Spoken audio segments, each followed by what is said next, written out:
Hey everyone, welcome back to my YouTube. Today I'm going to do a long, chatty house overview of by Kilian. And this is a house that I've been experimenting with a lot over the past 2.5 months or so. And I'd sampled them before, but for some reason I got a wild hair to test more of their fragrances, and it turned into a really super deep dive. So I'm going to go over like 20 plus fragrances from the house of by Kilian.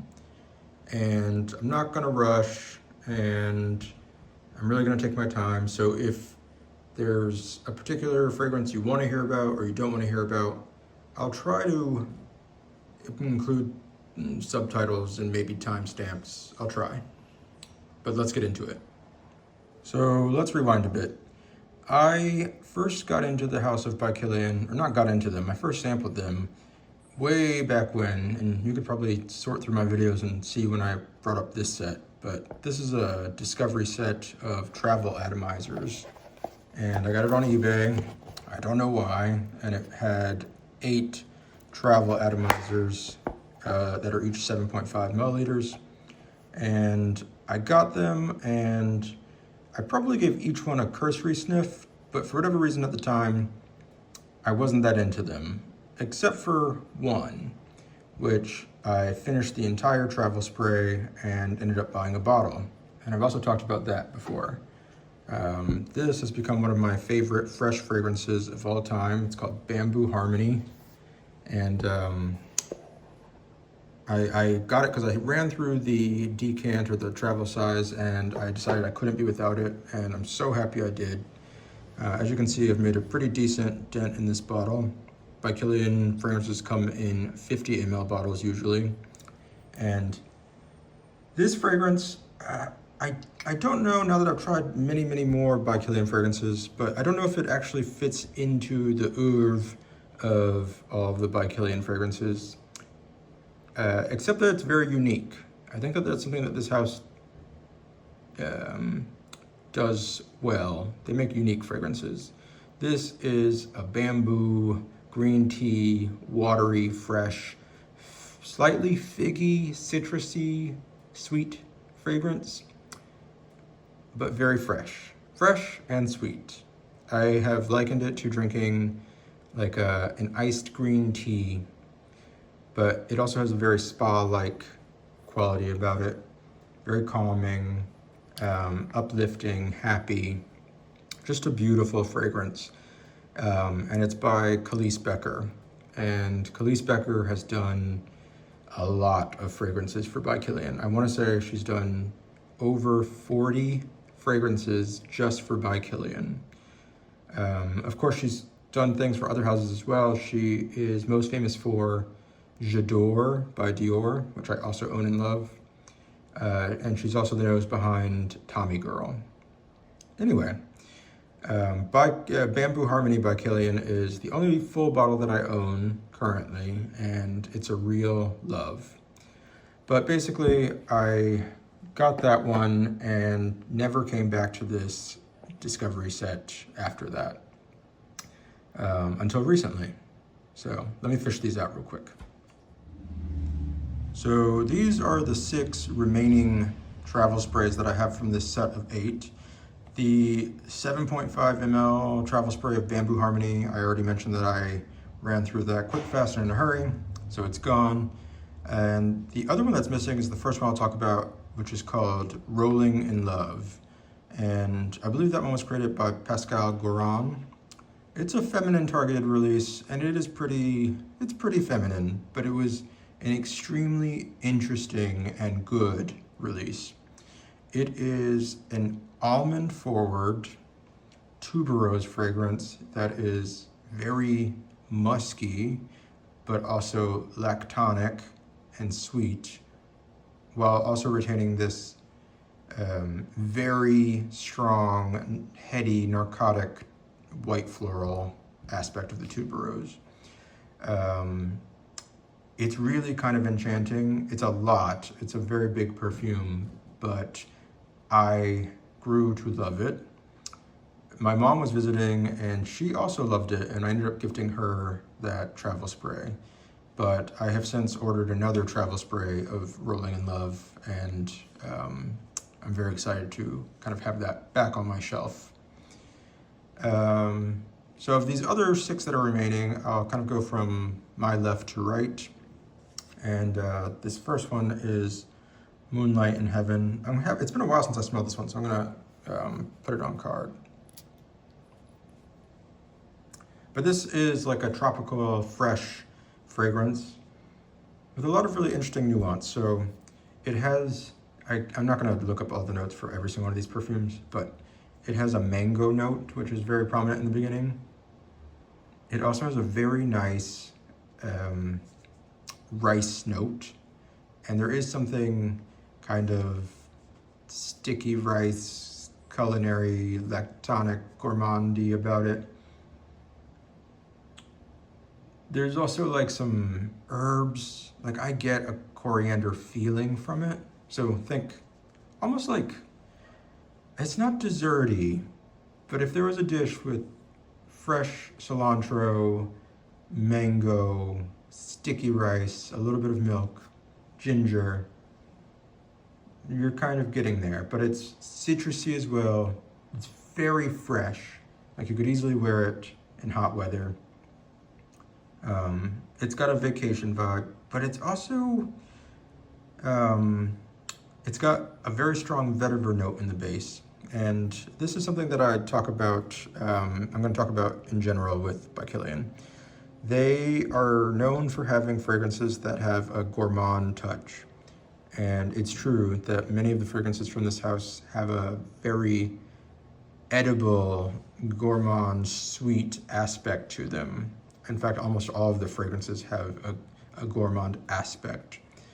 But in comparison to fragrances that are released today that are extremely sweet and vanillic and edible, the by Kilian fragrances almost always balance the sweetness with some interest and some maturity.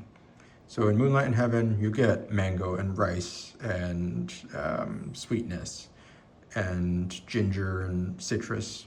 Very delicious. But it also has an earthy, green, dry, fresh touch. And that's something that I really appreciate about this house, and that I'll probably mention over and over and over again. So Moonlight in Heaven, I haven't worn it much recently, and I'm kind of afraid to, because I don't want to start to like it more. The next one is Good Girl Gone Bad. Here, one thing I'll talk about is that the names for Kilian fragrances are often very cringe. But I kind of like them. Like the more that I've explored the house, the names fit. So Good Girl Gone Bad is a very big floral fragrance. I'm not gonna be able to recall everything that's in it. To me, it's tuberose and osmanthus primarily. And it is, above anything, it's super white and solar, but it also has a very strong fruity element up top, like a peachy, apricot-y smell up top. And it's interesting. There's, again, a lactonic, milky feeling about this one.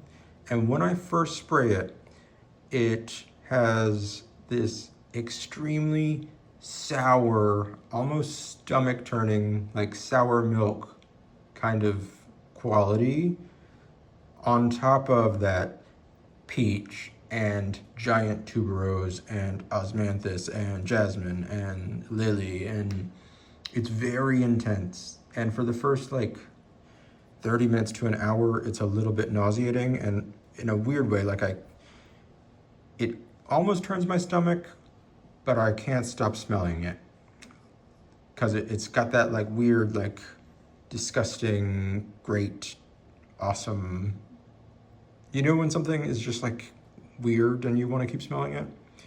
That's what Good Girl Gone Bad is like. And it looks like I haven't worn this one at all, but I've worn it several times. It must be super strong, because I started wearing it, and then for like a whole week, every day when I got home from work, I'd spray on a little bit. Really, really good fragrance. There is also a Good Girl Gone Bad Extreme, which I absolutely can't imagine what that would be like. The next one here is another one that I haven't really experimented with recently, but this is Love, Don't Be Shy, probably the most famous fragrance from the house. And for good reason. It's a beautiful, very unique orange blossom fragrance. And I wish I knew all of the notes in this one because it's borderline chypre. Oh wait, I'm sorry, I gotta go back for a second. Good Girl Gone Bad in the base also has this very dry, green, dusty vetiver. Like a huge vetiver note is the base of Good Girl Gone Bad. And Good Girl Gone Bad is really not very sweet overall. It's like a huge white floral with a little bit of fruits and stomach turning lactonic, drying down to vetiver. Anyway, Love Don't Be Shy is super sweet, and it's all about orange blossom with marshmallows. And I know that a lot has been said about this perfume, but I don't think that I've ever heard anybody describe it in the way that I interpret it. Because to me, Love Don't Be Shy, in addition to being super duper sweet and marshmallowy and orange blossom floral, is extremely spicy and animalic. There is a big civet note to my nose. Very warm, inviting, that kind of like purrs underneath a very vanillic, sugary mid and base for this fragrance. There's also a lot of other notes besides orange blossom floral notes. There's a prominent iris, a rose, neroli. There is a citrusy top. I wouldn't go so far as to say that it's a sheep, but it's nearly there. It's definitely got a classical kind of underpinning to it, and to me, smells very old-fashioned, but with marshmallows. So I think it's a fantastic fragrance. I think it's very interesting, and unusual. I think it's unusual to have a spicy, animalic, orange blossom marshmallow concoction. Also, I think marshmallow is probably the wrong word or a mistranslation, because to me this isn't marshmallows like those Jiffy Puff ones you get in a bag. This is a marshmallow like those big cloud shaped ones that you get in France that are like, you break them and they have like a hard shell on the outside and they're kind of gooey on the inside, and they're amazing. And they're often flavored with essences of, I'd imagine that they have orange blossom ones, but worth the hype, I guess, is probably the answer there. This one is Intoxicated, and this one I completely wrote off the first time I smelled it years ago, but I pulled it back out as I was retesting all of these, and I love this one. Like, I'm tempted to get a full bottle. The gourmand selling point of Intoxicated is that it is a coffee fragrance. Coffee and cardamom. And I've heard that it's supposed to be very similar to, I think it's Amen by Terry Mugler. I've never smelled that one, or I don't recall what that one smells like, but this up top smells like when you go into a Barnes & Noble and there's the smell of like warm caramel mochachinos from the in-store Starbucks or coffee house that they have in the back of the Barnes & Noble. Like extremely cozy, syrupy sweet coffee, caramel. There is a caramel note here too. And the first time I tried it, that was like really all I got. But as it dries down, and it has a very long dry down, it becomes a classic, almost 80s men's fougere with like a big dose of lavender, geranium. It becomes very green. It has that tonka base, patchouli. And the weird thing was I took it home for the holidays to the East Coast, and it was cold, and I was loving wearing it. And my dad smelled it, and he said, "Oh, it smells so barbershop-y." And I was like, "Oh." And I sprayed it for him on a card, and he was like, "Yeah, it's a barbershop fragrance." He didn't get any of the sweet characteristics. And then I got in a car one day with my mom, and she said, "God, what is that? You smell awful. You smell like an old man." And I said, "Well, I love it." And it was Intoxicated. So again, where they have this kind of this pattern of having like these very sweet, gourmand, youthful, flashy notes, but really underlain by very classic perfume concepts. So this is really kind of like the brand's fougere. And I really like it. This one I don't like so much. This is Straight to Heaven.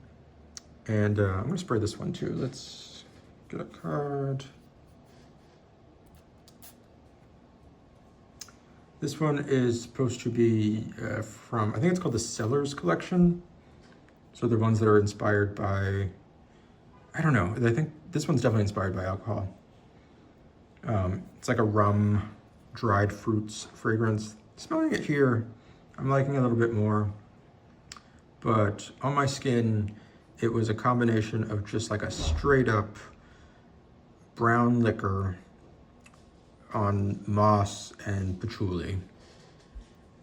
On the card, those like boozy notes are more attractive, and there's like a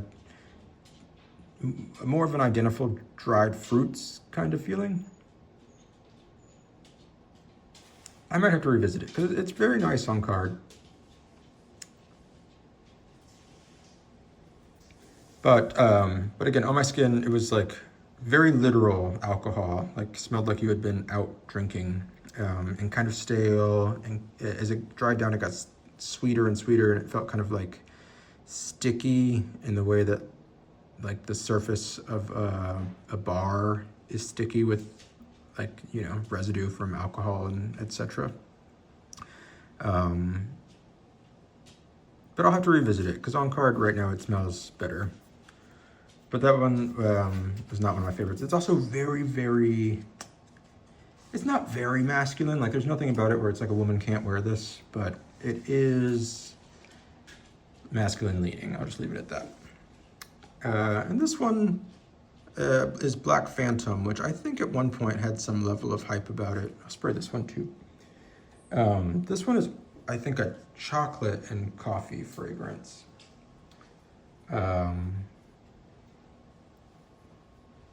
It's interesting. It smells really great when you first spray it. Like it's got a very sweet, chocolatey, dark way about it. It is nice, and it's much more unisex than either of Straight to Heaven or Intoxicated. It's ambery. It's really easygoing and smooth. I will say the chocolate isn't very like realistic. It almost smells like a like the chocolate you'd find in a Tootsie Roll, like a fudgy artificial chocolate, but it doesn't smell, the fragrance doesn't smell artificial. Very interesting. So these were the 6 that came in this set that I'm glad I had the chance to revisit. But now we're going to move on to some of the ones that I've been sampling more recently. Okay, next up, we're gonna talk about another travel spray. This one I bought on my own, and this is Sacred Wood. Probably no way to show you the lettering, maybe there. And this is another reason that I like the House of by Kilian. Well, let me put it this way. The prices from this brand are absolutely ridiculous. There is no reason for them to cost as much as they do. They're priced higher than Frederick Mall for the most part, higher than Le Labo, probably on par with something like Tom Ford, although I don't follow Tom Ford. And they come in 50 ml bottles, not 100 ml usually, and there's no reason for it. They have, I think, in general, good ingredient quality, but still, there's not like anything about them that's rare or unusual. You're really paying for,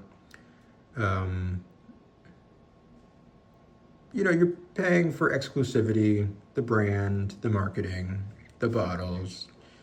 But one thing I really like is that if you are willing to look and you're willing to wait, there are discounts to be had, and you can find by Kilian on discounters. You can find samples on eBay. You can find these travel sprays for many of the fragrances on eBay, and relatively affordably. I think I got this travel spray for $27. That's about how much I paid for my incoming Rolling in Love travel spray.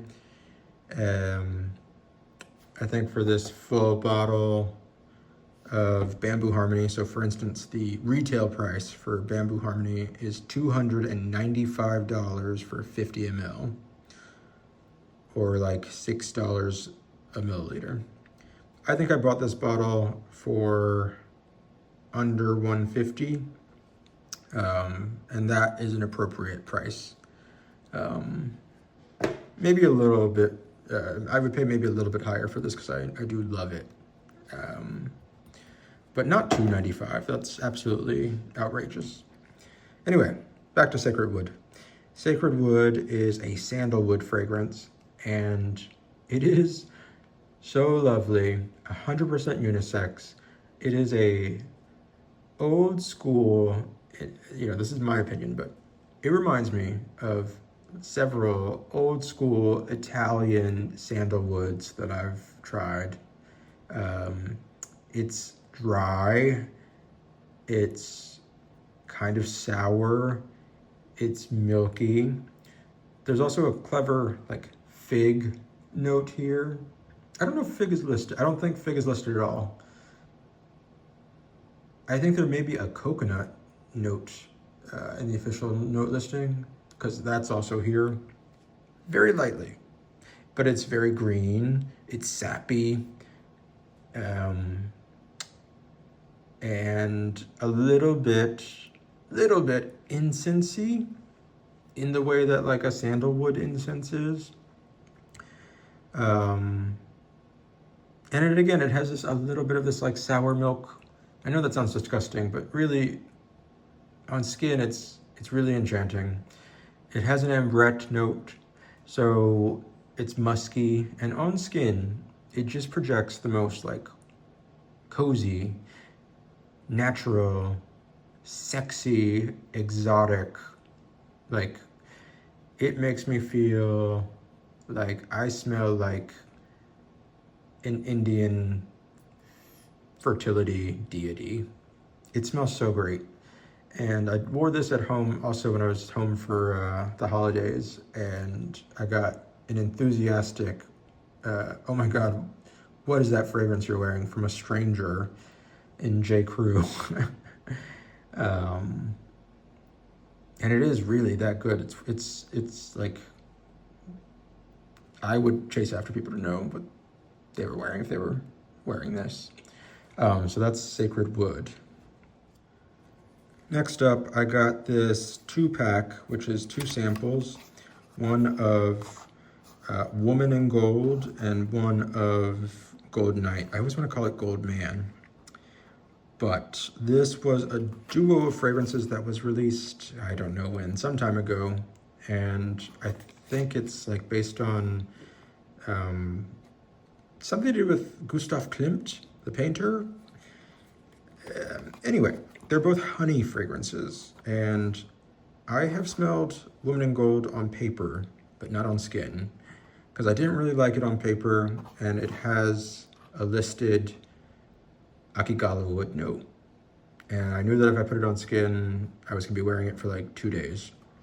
So I haven't actually tried Woman in Gold, but I did spend some time with Gold Night, and it is the most insane honey fragrance I've ever tried. The most intense, like thick, realistic honey with a very strong anise or like absinthe note. And it's extremely medicinal. It smells like if there was a honey flavored NyQuil, if you can imagine that. It also reminds me of the brown Listerine. And the first time I wore it, I was like, this is incredible, but I don't think I like it. Like, I think I'm blown away by it, but I would never want to wear this. But then again, in this kind of like, ooh, it's so weird, I can't look away kind of way, I keep coming back to Gold Night and spraying a little bit on my skin and being like, oh my God, this is freaking fabulous. And so much so that I've like been thinking about buying a whole bottle of this ridiculously strong, intense honey fragrance. I don't even think I like honey I didn't think that I liked honey as a note until recently. But Golden Night may be the thing that changes my mind. So, speaking of honey, by Kilian has another honey fragrance, several honey fragrances, I think. Several peach fragrances, several honey fragrances. This one is Can't Stop Loving You, and this is an Alberto Morillas release from 2023. I have a few carded samples of this, and oh, I love this one. And it was released fairly recently, but there's not much hype around it. Like, not a lot of people talk about it. It's not in the pantheon of even like the most legendary Kilian fragrances.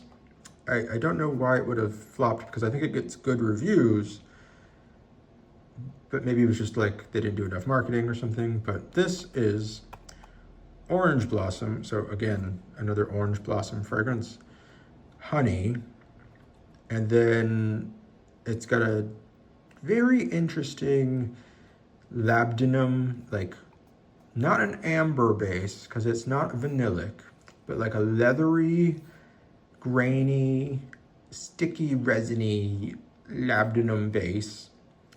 It's also very mossy, like oak moss it's a listed note, but it's very mossy. It's very green, but up top it's like very, very white floral, beautiful orange blossom. It also has a note of paradisone, which is one of these like, Alberto Morillas loves to play with these like synthetic notes, and he does it very well.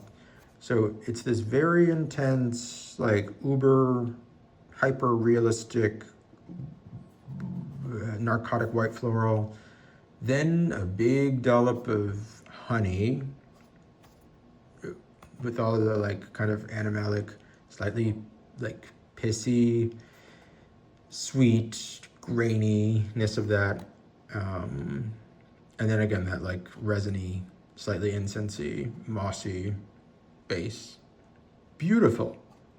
Absolutely, like who would have thought of that? I love this one. Anyway, we'll do some more. Okay, so then I really went off the deep end and I bought a set of decant samples from a place called Surrender to Chance, and it was my first time buying from them, but they had good prices, so shout out to Surrender to Chance, and we'll go through them. So I'll start with this one.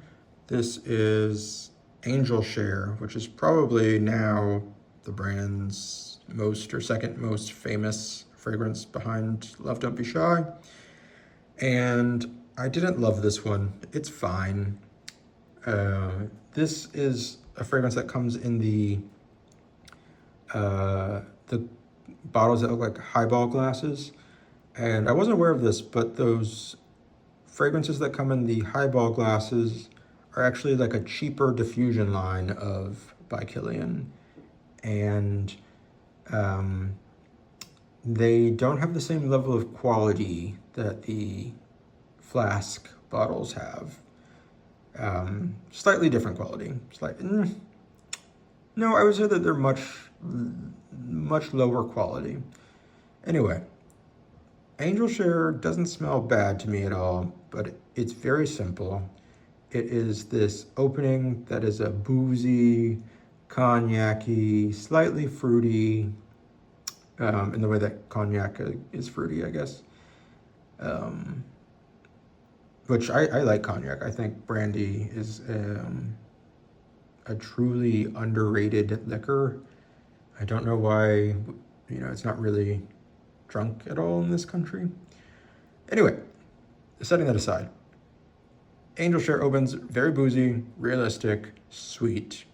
As it dries down, it becomes, to me, just sugar. Like, it smells on my skin like lightly caramelized sugar. Has great projection. It's cozy. It smells good, but it's just sugar to me. And I don't know what it is about this past year. Maybe I'm getting older or something, but I've been obsessed with sugar. I can't stop eating sugar. And if you talk to anybody who knows me, they would say that I'm not a sweets person, or even like having the personality of someone who enjoys sweets. But for whatever reason, over the past year, I can't get enough sugar. And maybe that's why I'm starting to like these by Kilian fragrances more. All the same, Angel Share was not for me. This next one, Liaisons Dangereuses. Another one where I completely, if somebody says the name, I'm like, which one is that again? For some reason, the names start to blend together a little bit, probably because they have so many frickin' fragrances. But this one is a rose sheep with a big peach note, another peach. So the top is mostly peach, then it moves into this very dark rose heart,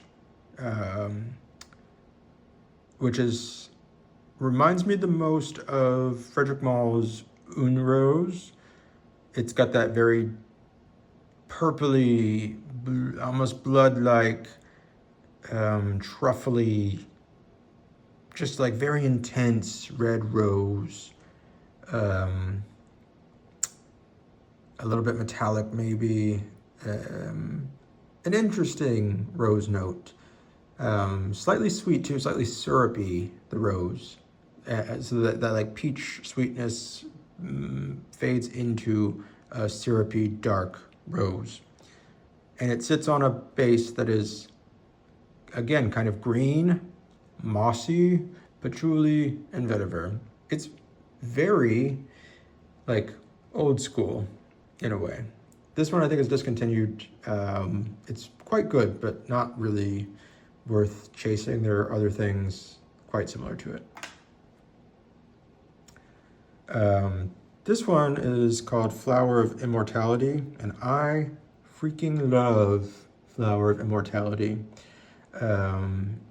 It comes from a collection alongside Bamboo Harmony and Moonlight in Heaven, I think, called the Asian Tales collection, unfortunately named.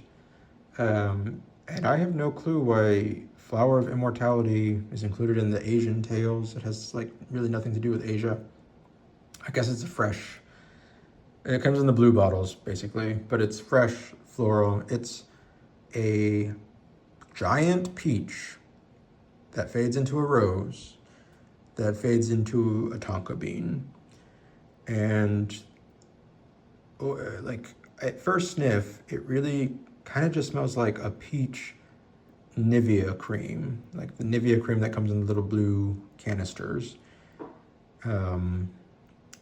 But the longer at first I really wrote it off, but the longer I wore it, I was like, damn, this is good. And that rosiness really comes through, and the base of these, like, I want to say they're almost like a roasted tonka bean kind of feeling. Like it's vanillic, but lightly vanillic, but very nutty and second skin like, and just lovely. I think I will end up getting a bottle of this, partially because I think it's this fragrance it's a kind of fragrance that's interesting, but still wearable, like to the office. Like it's close to the skin, and it smells very clean, very professional. But I think for the wearer, it remains interesting, whereas to everybody else, you just smell like German skincare products. This one I haven't actually tried yet. It's Dark Lord. This one has a lot of reviews, but it's said to be very close to Gucci Guilty Absolute for men. It's it's dark and leathery. I haven't tried it yet. This one is Smoke for the Soul. Oh, I also haven't tried this one. This one is supposed to smell like weed. This is their like their, I guess it's like a cannabis-based fragrance. Maybe it's also slightly leathery. I just haven't tried it yet. Let's see. This is In the Garden of Good and Evil, Playing with the Devil. So I might be confusing them because, again, they have very like weird names. Playing with the Devil, In the Garden of Good and Evil. What is this one? I think this one is, oh God. What's this other one? In the City of Sun. Okay, so this one is a fruity fragrance, but a slightly dark fruity fragrance. So I'm not gonna do a good job of describing it because I'm not gonna be able to recall a lot of the notes, but it's a peach fragrance with like a bunch of berries, like red berries, fading into a kind of dry, green, peppery, vetiver-y kind of base. But oddly, this is another Khalees Becker. I haven't been saying the perfumes for all of these, but a lot of these are Khalees Beckers. It smells to me like if J'adore was made unisex and a little bit darker. Like a nighttimey unisex J'adore. I think the reason I feel that way is because J'adore, to me, although I love it, has it really smells to me of oregano sometimes. And this one also has like a strange oregano herbal, it's almost like Mexican food quality to it. I don't know. It doesn't sound appetizing. I don't think it's actually all that great of a fragrance, but this one is not discontinued. And there's seemingly no rhyme or reason to when by Kilian fragrances get discontinued, because some that are really unimpressive hang around forever, and others that are really great seem to be discontinued very quickly. Back to Black. Oh, so this one is like a sweet tobacco fragrance. Very beautiful. I want to say it's Khalees Becker again, but it's in the style of like a Tom Ford Tobacco Vanille, a sweet vanillic pipe tobacco. But this one has very prominent cherry almond aspects in the opening, which I don't normally like cherry. And I don't think there's a cherry note listed, but there's definitely an almond note listed.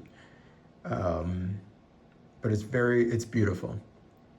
Then there's like a million spices, like mulled wine spices, like star anise and cinnamon, and there's like a gingerbread note, there's brown sugar, there's like the whole spice cabinet, black pepper and cloves, lots of cloves.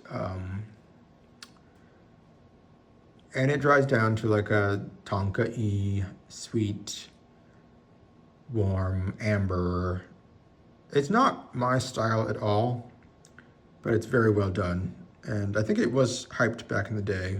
I don't think you probably hear about it anymore because now there's a million vanilla tobaccos and a million cherry fragrances, but it was nice. This is Prelude to Love, and nice fragrance. It's discontinued. It's mostly like a fresh, clean Nivea cream neroli fragrance. And it was similar to Flower of Immortality, where the more I wore it on my skin, the more I was impressed by it. It was very long lasting, very fresh. Reminds me a little bit of some of the Celine fragrances like Parade, but perhaps, or no, definitely sweeter, like more,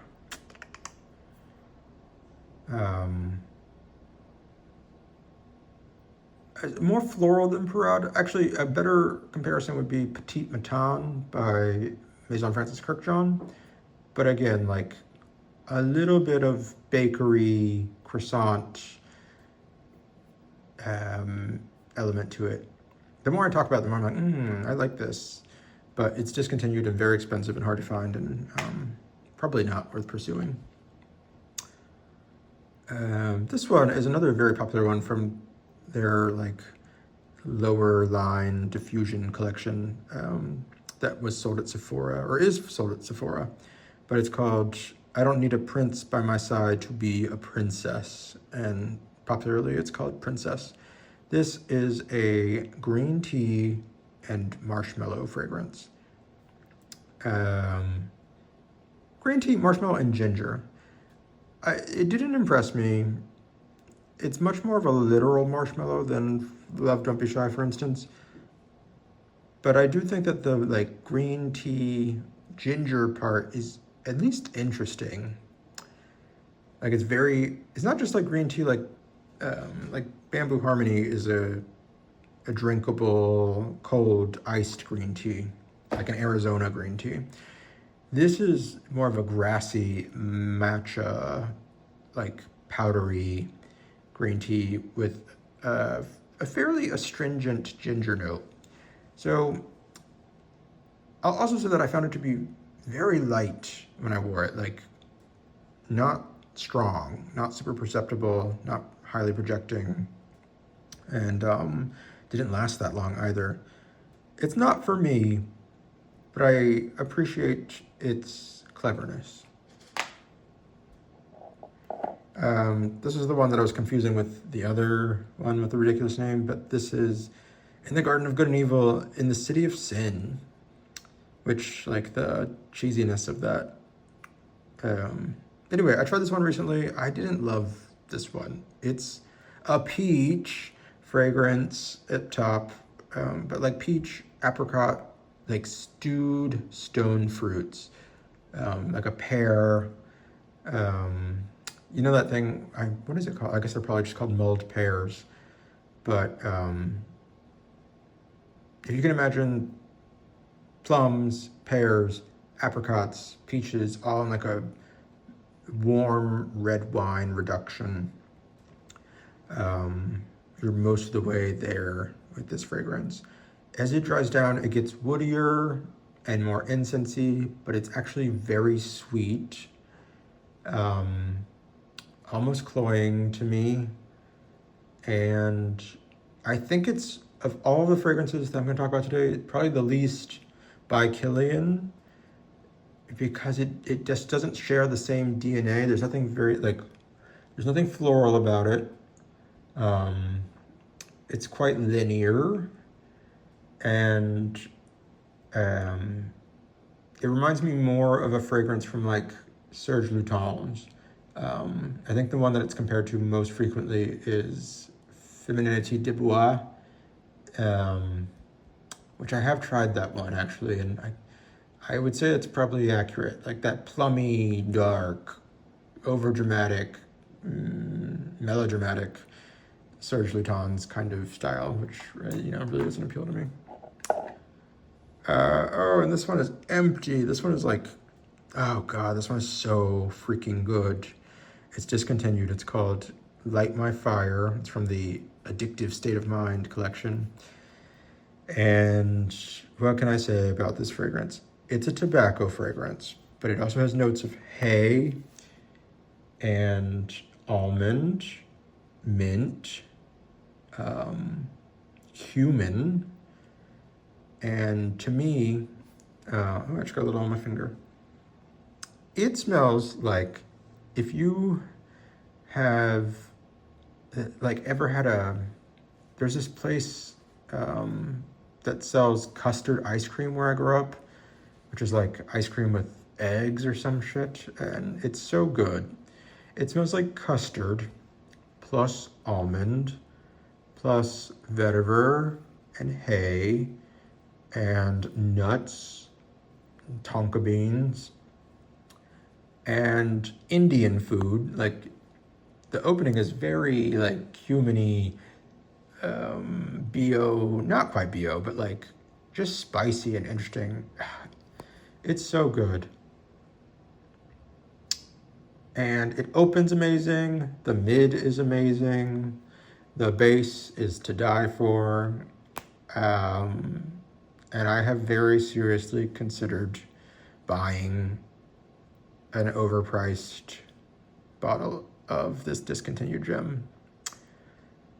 And perhaps I should, because it really is an incredible green, sweet, tobacco, leather. Like, it reminds me a bit of Le 13e Heure from Cartier, but not quite the same. It's more daytime.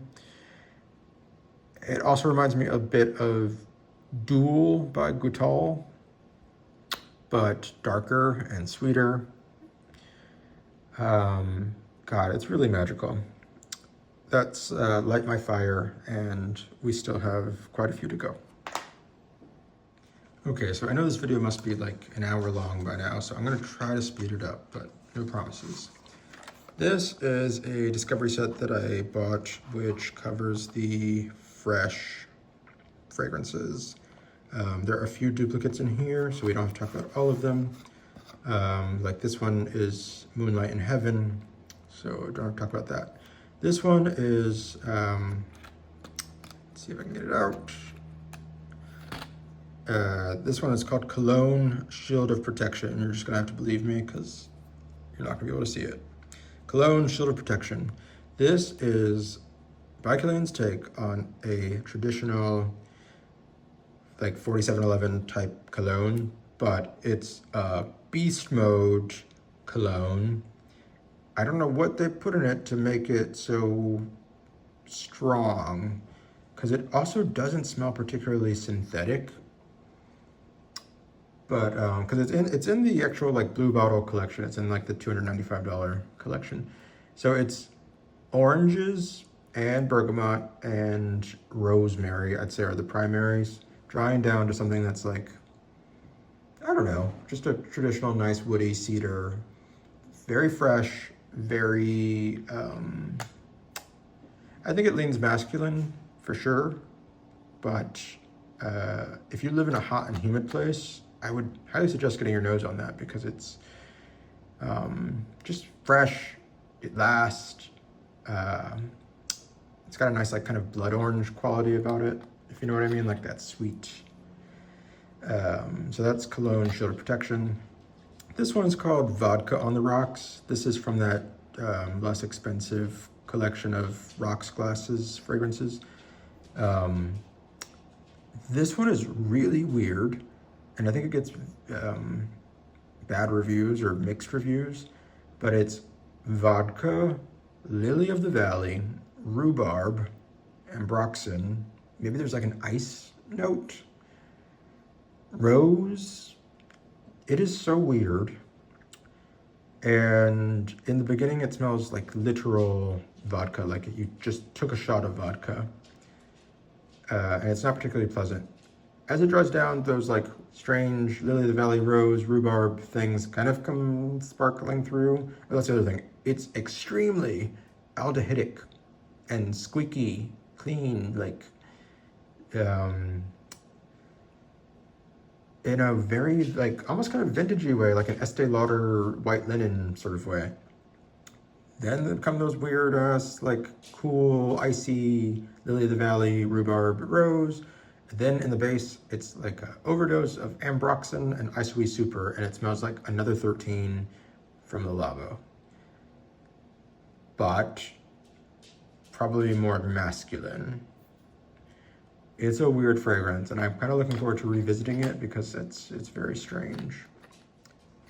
Okay, the next one is Roses on Ice, and this one is kind of similar to Vodka on the Rocks, but it's from that highball cheaper collection.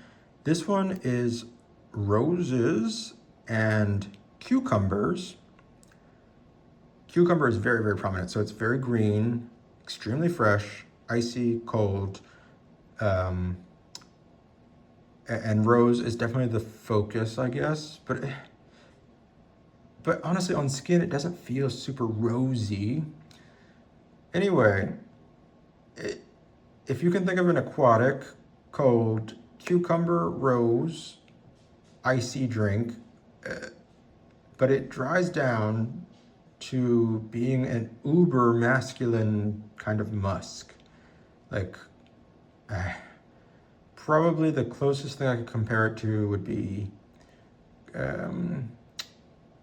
Declaration d'un Soir from Cartier, which is discontinued, but like very masculine, peppery rose ambroxan thing. It was not my favorite. And this one, what is this one?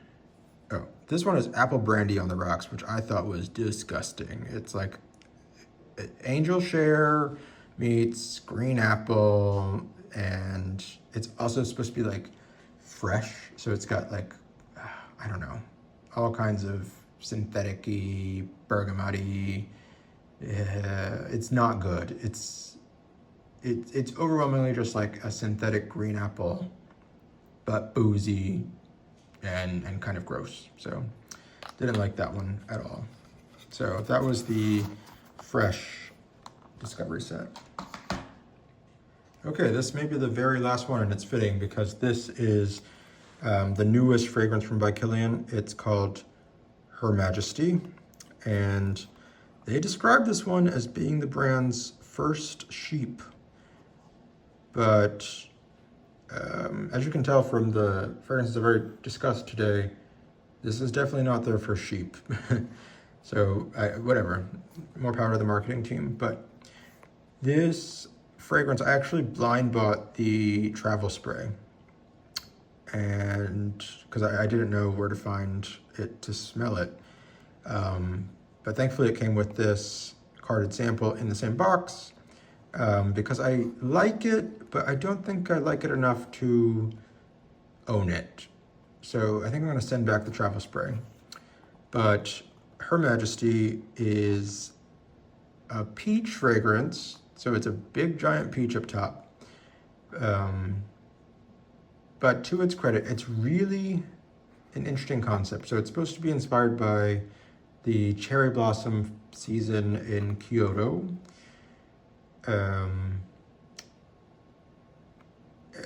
Well, anyway, I don't know how that's connected to the actual notes, but it is peach in the opening with rum, very nicely done, and aquatic notes. And it's not like aquatic marine, and I'm very sensitive to like Kologne and marine notes. This is more of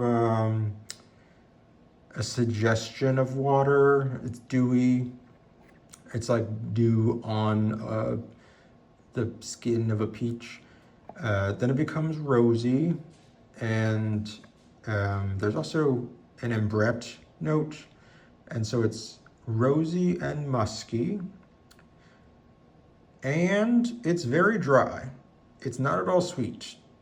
It's got this like kind of old, the opening is very modern smelling, but the heart becomes very old school smelling.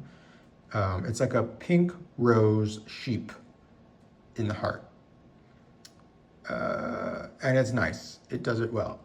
The problem for me is in the base, instead of having like a patchouli vetiver, they've done a play on the traditional sheeper base. So it becomes,